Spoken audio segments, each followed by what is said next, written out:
Hi everybody, this is Rack6D here with I like to call the problem Xbox 360. Because that's all it's been doing is giving me problems. I'm getting a little tired of this 360. Like, I had several other 360s before this. Like, I had at least 5 360s at one time. Like, I fixed like 2 of them, kept one of them for a while, which this was one of them that I kept. And it worked for a long time. The only problem that was with it when I got it was, like, of course, it had 3 rings, and I fixed that by replacing the X clamps. And the DVD drive, like, it sticks. I'm like, okay, what we do? I don't really care about that, especially if I modify it.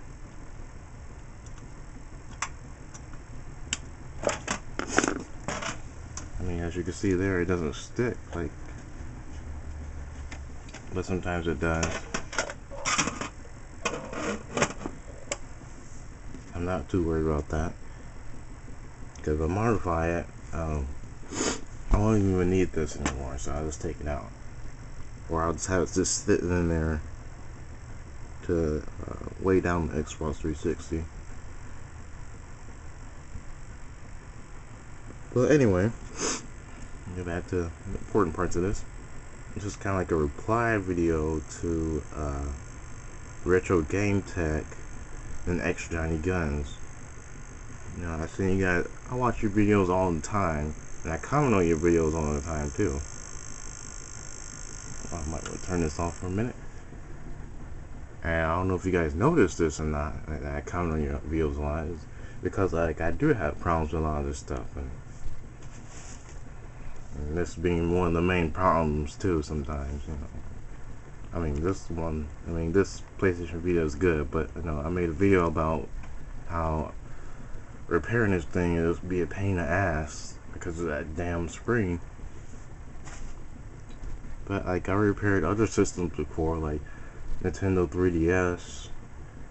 Like, a few of them had like analog stick problems and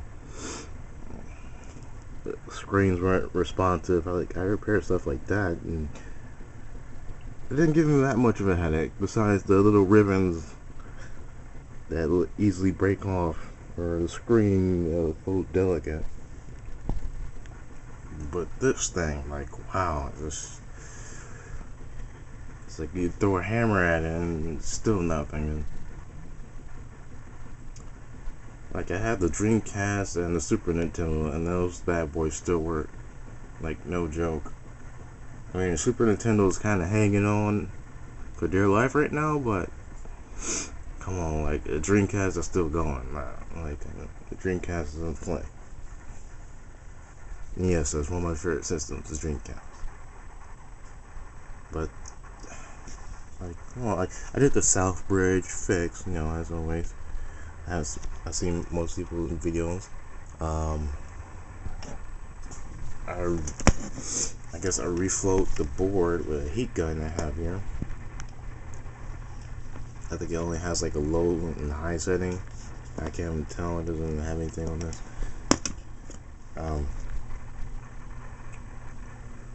I replaced the X clamps, as I mentioned earlier, which I thought was funny though. Like, there's actually a little story about that. I took this Xbox 360 to 2 shops, which probably was my biggest mistake in the beginning. Because after the last video I made about this 360, I just got frustrated with this, and I was like, F it, and I'm just gonna take it to a repair shop and have them do it. One said they would do it for $50, which I thought was fine with me. But after them telling me that they can't fix it, and they don't know what's wrong with it, was like, oh, it's unrepairable. I'm like, why? It's like, I don't know what's wrong with it, and whatever. I'm like, okay. It's like, I know what's exactly wrong with it. I even gave you the error code and everything, which is 1021. which is the Southbridge chip, or the Ethernet chip, which I went over several times with the heat gun and didn't do jack. I didn't notice when I was working on this 360, I pressed down the Southbridge chip and it gave me 3 rings. Then when I lit up off of it with 1 ring. So I thought that was very odd. That's why I applied the Southbridge fix. But that didn't seem to help. It's just from 1 ring now. It's just steady 1 ring. But yeah, back to the story with the 2 repair shops. I took it to 1 repair shop and they said they couldn't repair it. And what he did was use some, I don't know, some computer thermal paste, I guess, and some really thick, gray, gooey, I don't know what it was, and I guess thermal grease, I guess you would call it.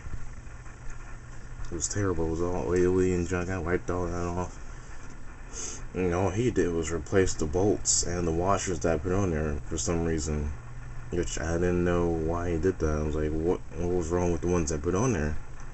That wasn't the problem. And then I took it to another repair shop owned by like a young guy that was kind of my age and stuff, which I won't tell you guys, but you guys will have to figure that shit out. But anyway, this guy, he's been repairing like 360s for other game shops around here in town and everything, and he just did the same exact thing. It just really disappointed me, actually. Like, he replaced the washers and the bolts, and I'm like, really? He's like, whoa, oh, your CPU chip is like pressed down the board, and that's why I can't fix it. I'm like, you have a brand new repair shop, and you say you repair consoles, computers, phones, and all that.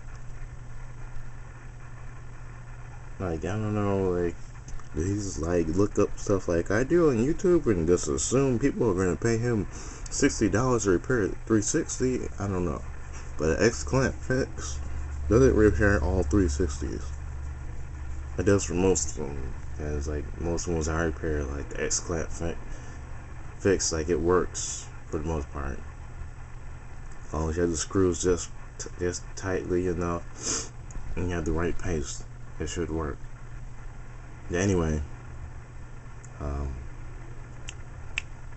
yeah, he did the same exact thing, placed the bolts and the washers, new paste on there, and still nothing.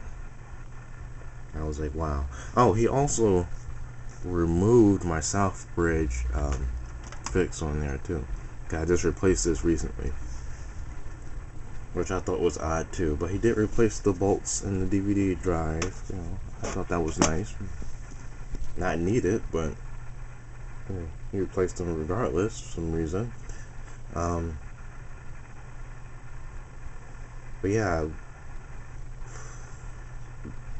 I mean, I knew all these things when I took it to the repair shops, because whenever someone does a repair on anything I have, whether it be like a game console, phone, camera, whatever, I'm going to try to fix it way before I send it to a shop. But if it's something beyond me and something I don't really want to mess around with, I'm just going to take it to a repair shop and let them do it, and just own up to it that, hey, I can't handle this repair at the time. But if I have the time and the money to get the parts and everything, and like plenty of research on how to repair these things, and seeing plenty of people do it, I'm gonna take a crack at it. Especially if the device isn't worth that much money used or anything like that. So if I screw up, I can just replace it with another one. But with the 360, I didn't want to go out and get another one yet. I'm still thinking about it. I'm also thinking about getting another PS Vita too, just to take a crack at it instead of just give up like I did last time. But you know, this is what I'm dealing with right now. I just think it's a little ridiculous. And but then again, this is Microsoft's fault for not building the console right. Like, they shouldn't have better airflow besides these two little fans. I mean, it looks nice from aesthetic point of view, but as far as keeping the console actually cool and thing is running smoothly, it doesn't really work that well.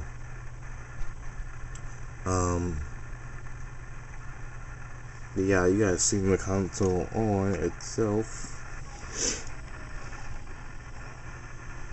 and yes, everything's hooked up properly like it should be. You know, I just got that one ring. It's taunting me. It's like, haha, you can't fix me. You can try and try, but you can't fix me. As you can see, this is green and everything, and like it should be. So, I don't know. You tell me. Is it the chips? Did I just scrap this? I don't know. You tell me, YouTube. Really don't know. Alright, see you guys in the next video.